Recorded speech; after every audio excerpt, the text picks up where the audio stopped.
একদম ঠিক নয় মা, একদম ঠিক নয়। এগুলো আমরা মেনে নেব না। তোমার ছেলে একটা কোথা থেকে মেয়ে বিয়ে করে নিয়ে আসবে যার কোনো জাত চালচুলো কিচ্ছু নেই, তা আমরা কখনোই মেনে নেব না। পাড়া প্রতিবেশীর কাছে মুখ দেখানো যাচ্ছে না তোমার ছেলের জন্য। এসব আমায় বলিস না, বুঝেছিস? আমায় বলিস না। আমার মাথাটা এমনিতেই খুব গরম হয়ে আছে। তোদেরকে আরেকটা কথা বলি, ছেলেটা সংসার করবে, তোরা তো করবি না।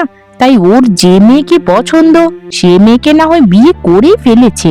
এতে তোদের এত সমস্যাটা কোথায় বলতো? তোরা তোদের চিন্তা কর, এই চিন্তা তোদের না করলেও হবে। আমার ছেলে মানে তোদের দাদা যদি সুখী হতে পারে তাহলে তোদের সমস্যাটা কোথায় বলতো একটু শুনি। তাই আমিও অত এইসব নিয়ে মাথা ঘামাই না, আমি এসব মাথা ঘামানো ছেড়ে দিয়েছি।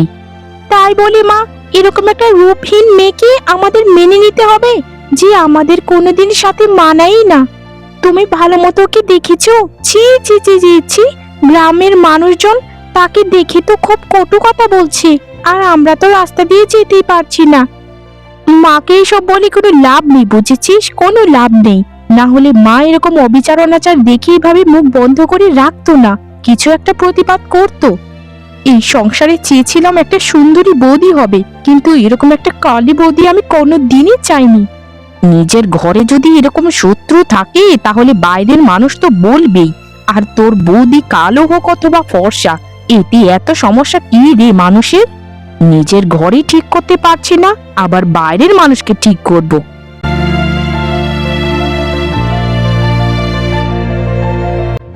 মা, সকালের নাস্তাতে কি রান্না করব যদি একটু দয়া করে বলে দিতেন তাহলে খুবই সুবিধা হতো, কারণ আমি তো জানি না কার খাবার কোনটা পছন্দ। এই যে এই যে চলে এসেছে প্রথম দিন থেকে ন্যাকামো করতে গো, ন্যাকামো করতে। তা তুমি কি রান্না বান্না কিছু জানো না নাকি? হরেক রকম পদের রান্না করলেই তো পারো। তা আবার উপচে পড়ে এসে মাকে বলতে হয় কেন? মার ভালোবাসা পাবার আশায় নাকি? ঠিক বলেছিস, একদম ঠিক বলেছিস। এরকম পাজি মহিলাদেরকে আমি খুব ভালো মতোই চিনি। নিজের রূপ নেই তো, তাই এরকম ব্যবহারের মাধ্যমে মানুষের মন জয় করার চেষ্টা করছে। না বোন, এরকম কোনো ব্যাপার নয়। আমি এরকমটা কেন করব? আর আমার সংসার আমি কেনই বা অভিনয় করব? আর ছোটবেলা থেকেই আমি গুরুজনদেরকে খুবই সম্মান এবং শ্রদ্ধা করি। আর আমার পছন্দে যদি খাবার রান্না করি তাহলে তো কারোর পছন্দও না হতে পারে, কারণ সবার পছন্দ এক নয়। ছোট লোকের মেয়ে বলে কি, হা হা হা হা হা। বাপের বাড়িতে যখন ছিলে তখন বোধহয় এক বেলাও ঠিকঠাক খেতে পারতে না, শ্বশুর বাড়িতে এসে খুবই রান্না গজিয়েছে, তাই না? চল চল, এখান থেকে আমরা চলে যাই অসভ্য মহিলাদের কাছ থেকে।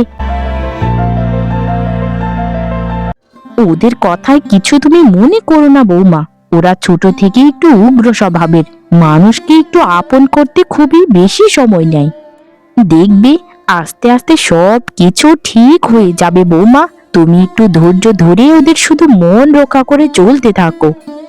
না না মা, আমি ওদের কথায় কিচ্ছুটি মনে করি না। ওরা তো আমার ছোট বোন, আর ছোট বোন তো বড় দিদিকে কত কিছুই না বলে ফেলে। আপনি থাকুন মা, আমি যাই রান্নাটা গিয়ে চাপিয়ে ফেলি।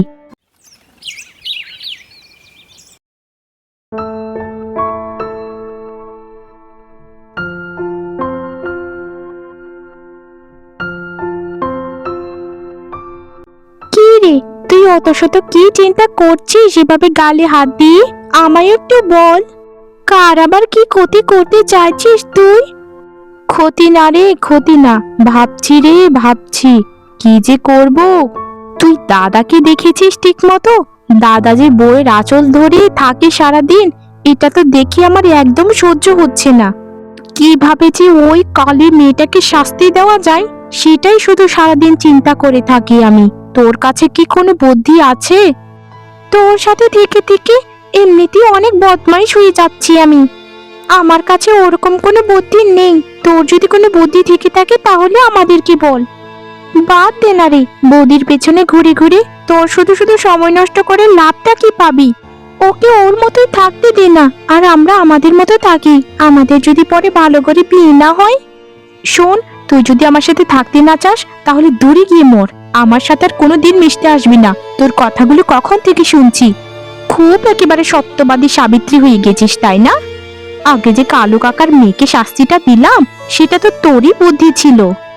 হাঁস চুরির অপবাদে মেয়েটাকে কত মার খাওয়ালি, সেটা কি ভুলে গেছিস সেদিনের কথা? পুরোনো কথা তুলে কি বোঝাতে চাচ্ছিস তুই? আমায় একটু বল তো। ওসব বাদ দে। তা বৌদির ব্যাপারে কি ভাবলি তুই? আমাকে একটু বল। কিছু টাকা লাগবে আমার, আমার কাছে আছে কিছু, আর তোর কাছে যা আছে সবকিছু আমায় দিবি। নিজেরা তো পারবো না সবকিছু, তাই মানুষকে দিয়ে বলাবো। তারপর দেখবি ওই কালি হতচ্ছাড়ি বউ লেজ গুটিয়ে বাড়ি থেকে পালাবে, আর কোনো দিন এই বাড়িতে ফিরে আসার সাহসটুকুও পাবে না। বাহ বাহ গিন্নি, তুমি যেমন দেখতে সুন্দরী তেমন তোমার হাতের খাবারটাও খুবই সুস্বাদু। তোমাকে বিয়ে করে আমি খুবই জিতে গেলাম গিন্নি, খুবই জিতে গেলাম। কি বললে আমায় আমি সুন্দরী? আসলে তোমার এই প্রশংসাগুলো শুনলে না আমার সত্যি হাসি পায়। যেখানে পাড়া গায়ের সবাই আমাকে কালি কালি বলে খ্যাপায়, আর তুমি? আসলে কি জানো গিন্নি, তোমার ওই সৌন্দর্য দেখার মতো ক্ষমতা কারণ নেই, কিন্তু আমি তোমার সৌন্দর্য খুব ভালোভাবে উপলব্ধি করতে পারি। দেহের সৌন্দর্য তো ক্ষণস্থায়ী, কিন্তু মনের সৌন্দর্য চিরস্থায়ী। মনের সৌন্দর্যটাই তোমার আসল, যেটা তোমার মধ্যে বিদ্যমান। তোমায় অনেক ধন্যবাদ যে আমাকে তুমি এত প্রশংসা করেছো। তোমায় কিছু কথা বলার ছিল। আচ্ছা, আমাকে বিয়ে করার পর আমার দুই ননদ কি খুশি হয়নি? তাদের আচার আচরণগুলি দেখলে মনে হয় তারা খুবই কষ্ট পেয়েছে যে আমার মতো এরকম একটা রূপের মেয়েকে বিয়ে করে এনেছো তুমি। আমি বলেছিলাম কি, যদি তুমি আমায় না বিয়ে করি একটা সুন্দরী মেয়েকে বিয়ে করে আনতে, তাহলে বোধহয় সবকিছুই ঠিকঠাক থাকতো। গ্রামের মানুষজন নাকি তোমার পরিবারের মানুষদেরকে কথা শোনাতে শুরু করেছে। তা কথাটা কি আমার দুটো বোনকে শোনায় নাকি মা আর আমাকেও শোনায়? ওদের কথা নিয়ে কেন পড়ে আছো তুমি গিন্নি? কই, আমাকে তো এখন পর্যন্ত কেউ কিছু বললো না। আমার মনে হয় ওদেরই সমস্যা, বুঝেছো? ওদেরই সমস্যা। ওরা তো চায় না যে আমি তোমার সঙ্গে সংসার করি। ওদের কথা বাদ দাও তো গিন্নি, তুমি এক কাজ করো, তুমি আমার ব্যাগপত্রটা গুছিয়ে ফেলো, আমাকে শহরে যেতে হবে। এমনিতে চিন্তায় ঘুম হারাম হয়ে গেছে। কত যে কাজ খুঁজলাম, কোথাও কাজ খুঁজে পাচ্ছি না গো, কোথাও না। আচ্ছা আচ্ছা, তুমি ওসব নিয়ে চিন্তা করো না। তুমি ঠিকঠাক ভাবে কাজে যাও, আর আমি সবাইকে খুব ভালোভাবেই সামলে নেব। আমি ব্যাগপত্রটা গুছিয়ে রাখছি। তোমার যখন সময় হবে তুমি কাজে চলে যেও, কেমন? রিমা জুমা, রিমা জুমা, এদিকে আয় তো বোন, তোদের সাথে একটু কথা আছে আমার। কি হলো দাদা? আমাদের কি আবার কিসের দরকার তোমার? তাড়াতাড়ি বলো, আমরা একটু কাজ করছি। নতুন বউ আসার পর থেকে তো আমাদেরকে ডাকাডাকি ভুলে গেছো, তাই এখন কি দরকারটা পড়লো শুনি? আহা, সবসময় যে কেন খোঁচা দিয়ে কথা বলিস? আমার কি কাজে বাড়িতে পা ফেলানোর সময় আছে রে? শোন, আমি একটু শহরে যাব, তোর বৌদিকে তোরা দেখে শুনে রাখিস আর মিলেমিশে থাকিস, বুঝেছিস? তোর বৌদির আমাদের ছাড়ার কি আছে বলতো? এখন তো তোরা বুঝছিস না, কিন্তু তোদের যখন বিয়ে হয়ে যাবে তখন ঠিকই বুঝতে পারবি যে বাড়ি ছেড়ে আসার পর কি যে কষ্ট লাগে। দাদা, তুমি কি আমাদেরকে শিক্ষা দিতে এনেছো নাকি উপদেশ? কিছুই তো বুঝতে পারছি না। আর তোমার বউকে আমরা কি করব? মাথায় তুলে নাচবো নাকি? আর চিন্তা করার কোনো দরকার নেই যে বউ বিয়ে করে এনেছো, কুকুর বেড়ালেও তার দিকে তাকায় না। এরকম বউ বিয়ে করে এনেছো যে যার দিকে কেউই তাকাবে না। কোনো চিন্তা নেই এই বউকে নিয়ে। রাস্তাঘাটে পড়ে থাকলেও কেউ তোমার বউয়ের দিকে তাকাবেও না। তুমি নিশ্চিন্তে শহর থেকে ঘুরে আসতে পারো। আমাকে যা ইচ্ছে তোমরা তাই বলো, কিন্তু আমি সবকিছু বিধাতার হাতে ছেড়ে দিলাম। তিনি এর সঠিক বিচার করবেন। কার দোষ আর কার গুণ সবকিছুই তিনি দেখছেন।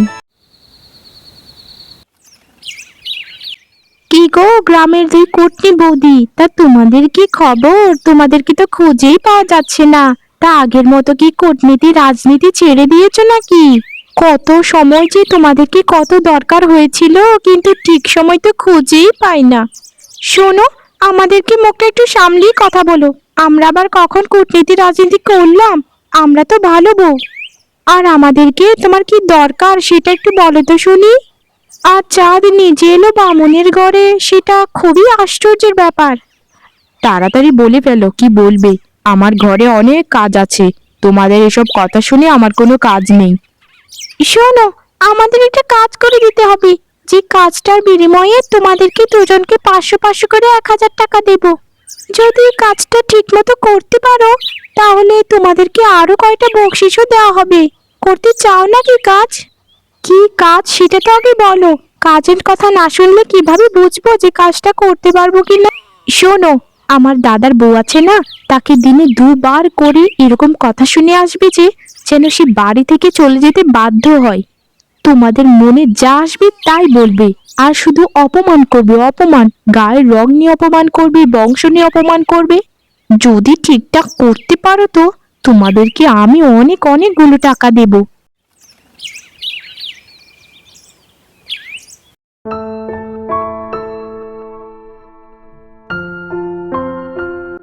আপনাদেরকে আমি ঠিকমতো চিনতে পারছি না, আপনারা কি বলুন তো দিদিরা? আর বসুন না, বসে কথা বলি আমরা। কি কথা বললো রে? তুই কি দেখেছিস রে আমাদের সাথে কি কথা বললো মাত্র? তাকে তো কালো চোখে দেখাই যাচ্ছে না, সামনে একটা কালো ভেড়ার মতো কি বসে আছে, সেই বোধহয় আমাদেরকে কিছু বলেছে নাকি রে? হা হা হা হা হা। তা বলি, কাজের মেয়ে তুমি কি এবারের কাজের মেয়ে নাকি গোয়াল ঘরের কোনো গরু অথবা ভেড়া? তোমাকে তো দেখাই যাচ্ছে না, এই গায়ের রং এত কুৎসিত কেন রে বাবা? হা হা হা হা। আর বলিস না রে, ওই কিছুদিন আগে একটা এরকম মেয়ে ওই পাশের গায়ে ছিল রে। কিছুদিন আগে কিছু বাচ্চা কালো কুকুর মনে করে তাকে পিটিয়ে মেরে ফেলেছিল, এত কুৎসিত ছিল দেখতে। হা হা হা হা হা। তা বলি, তোমাকে যে কিছু প্রশ্ন করা হয়েছিল, তুমি কি কাজের মেয়ে নাকি গবাদি কোনো পশু? এইসব আপনারা কি বলছেন দিদি? মানুষ আবার গবাদি পশু হয় কি করে? আমি তো এবারের বউ, আর আমার নাম রমেলা। আপনাদের সাথে তো আমার কোনো শত্রুতা নেই, কেন শুধু শুধু আমাকে এসব বাজে কথা বলছেন? শোনো, আমরা তো তোমার সামনে সামনে এসে বলছি, গ্রামের মানুষ তো এর থেকে ওরা খারাপ কথা বলে। আর তোমার স্বামীর ব্যাপারে জানো কিছু? সে বাড়িতে তোমার সাথে ভালো আচরণ করে, আর বাইরে শহরে একটা মেয়েকে বিয়ে করে সংসার পাতি করছে গো। হা হা হা হা। আমার স্বামী যদি এরকম করতো আমি মরেই যেতাম।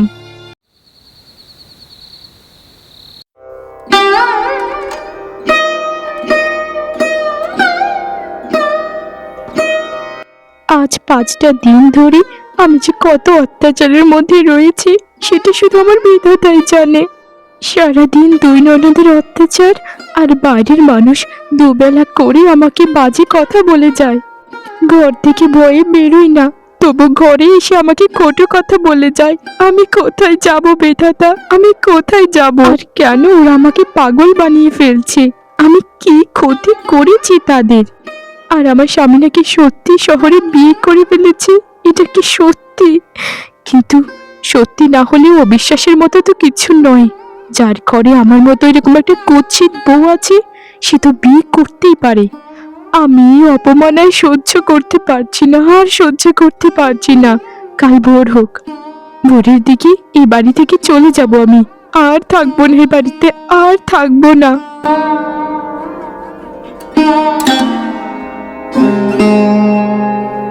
উফ, আর হাঁটতে পারছি না, আমার খুবই কষ্ট হচ্ছে। আমি তো জঙ্গলে চলে এসেছি দেখা যায়। হায় রে, এর থেকে ভালো তো এই জঙ্গলের কোনো পশু আমায় গিলে ফেলুক, আমি একটু শান্তিতে মরতে পারবো। ওই বাড়ির মানুষের কটু কথা শোনার থেকে এই পশু পাখিগুলোর খাবার হওয়া ঢের ভালো। আমি তো চাই আমি যেন কোনো বাঘের পেটে চলে যাই। আহারে, এই বট গাছটার নিচে এত আগাছা, দেখে খুবই মায়া লাগছে। আমি এক কাজ করি, এই আগাছাগুলো না হয় পরিষ্কার করে দিই।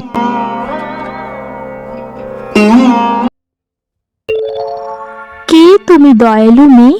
তোমার দয়া দেখে তো আমি খুবই খুশি হলাম। আমার সামনে দিয়ে কত কাঠুরে কত বউ যায়, কিন্তু কেউ তো আমার দিকে ফিরেও তাকায় না। তুমি আমার গায়ের আগাছাগুলো পরিষ্কার করে দিলে, আমার খুবই শান্তি আর আরাম লাগছে। আসলে তোমার মতো ভালো মনের মানুষ এই জগতে খুব কমই আছে। গাছ কথা বলছে, এ কি আশ্চর্য! কিন্তু গাছ, আমি তো খুবই খারাপ মানুষ, না হলে আমাকে কেন মানুষ কটু কথা বলে বাড়ি থেকে বের হয়ে যেতে বাধ্য করেছে? কেন আমাকে সবাই কালো কালো বলে অপমান করেছে? কেন আমি কেন গ্রামে যেতে পারছি না? সবাই তোমাকে ভালোবাসে বন্ধু, সবাই।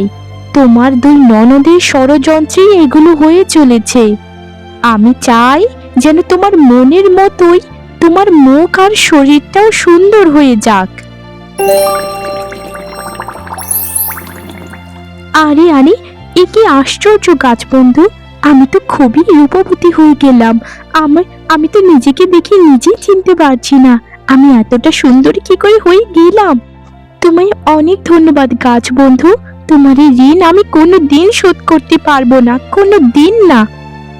এখানেই তোমার পুরস্কার থেমে নেই। তোমাকে আরেকটা জিনিস দেব, যেটা তুমি পেলে সারা জীবন অভাবী হবে না। এই নাও, তোমায় একটা জাদুর গামছা উপহার দিলাম। এই গামছা হাতে নিয়ে তুমি যা চাইবে তাই পাবে। সুন্দর সুন্দর শাড়ি, সাজগোজ, ভালো খাবার দাবার, সবকিছু। তুমি অনেক ভালো, অনেক। তোমার এই ঋণ আমি কোনোদিন ভুলতে পারবো না গাছ বন্ধু। তুমি ভালো থেকো, সারা জীবন ভালো থেকো।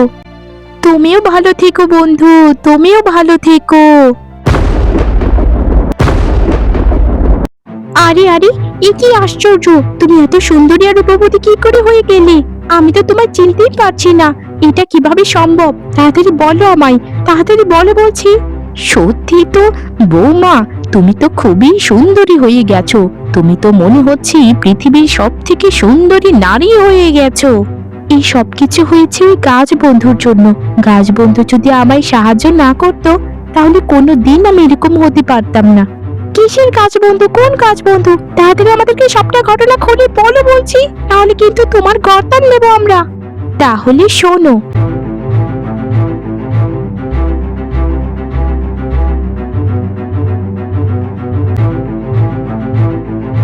এই গাছে, তাড়াতাড়ি আমাদেরকে বৌদির থেকে 1000 গুণে সুন্দরী বানিয়ে দাও, নাহলে কিন্তু তোমাকে আমরা কেটে ফেলবো।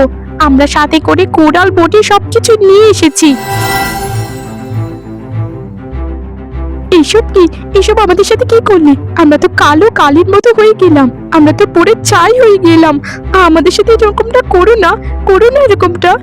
আমাদেরকে ছেড়ে দাও, ছেড়ে দাও। তোদের মনে লোভ, আর তোরা এত শয়তানের শয়তান যে তোদেরকে আমি শাস্তি দিয়েছি। তোরা এই কালো গায়ের রং নিয়ে সারা জীবন বেঁচে থাকবি। তোরা যেভাবে মানুষদেরকে জ্বালিয়েছিস, যেভাবে তোর বৌদিকে কষ্ট দিয়েছিস, সেভাবে তোরাও কষ্ট পাবি সারা জীবন, তোরাও কষ্ট পাবি। নিজেদের ভুলে নিজেরা শেষ হয়ে গেলাম রে, নিজেদের ভুলে নিজেরা শেষ হয়ে গেলাম। আমরা কি করবো এখন, কি করবো?